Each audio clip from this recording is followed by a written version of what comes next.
When someone sends you a fax, it's received by Telecoms Cloud and your application makes an HTTP request to the fax resource to get data about and download your received faxes. The first thing we'll need is a Telecoms Cloud fax number, so if you've not done so already, sign up using the link in the description. You'll then need to generate yourself a set of credentials to use with the API. In your Telecoms Cloud account, just head over to your API settings page to generate your client ID and client secret. Then in your favourite text editor, create a new script. The first thing we need to do is authenticate ourselves by creating a POST request to the authorization resource and posting our API credentials as JSON data in the request.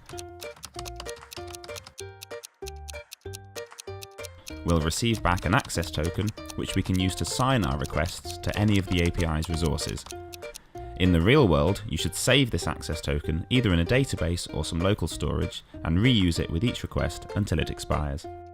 We'll start by constructing a GET request to the fax inbound info endpoint to retrieve information about new faxes received to any fax number within our Telecoms Cloud account.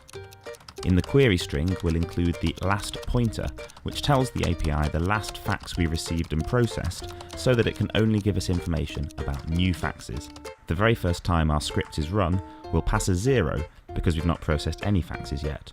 That request will return a list of fax records as JSON data, which we can then loop through to extract information such as the sender's number, time and date of receipt, etc., as well as a unique pointer for each fax. You should save the pointer of the last fax you process so you can pass it next time you request a list of any new received faxes. Each fax record also has its own unique ID, which we can use in another request to get a secure URL which we can use to download the fax document itself and save it to our local storage, ready for whatever further processing your app needs to do.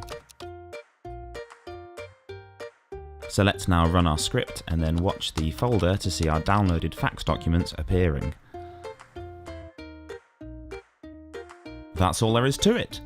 You can download a copy of this example code by following the link in the description, and don't forget to add in things like proper error handling and any other processing required by your application. If you found this video helpful, please give it a thumbs up and don't forget to subscribe and follow us on Twitter. If you've got any questions or comments, please leave them below and take a look at these other videos to learn more about what you can do with Telecoms Cloud.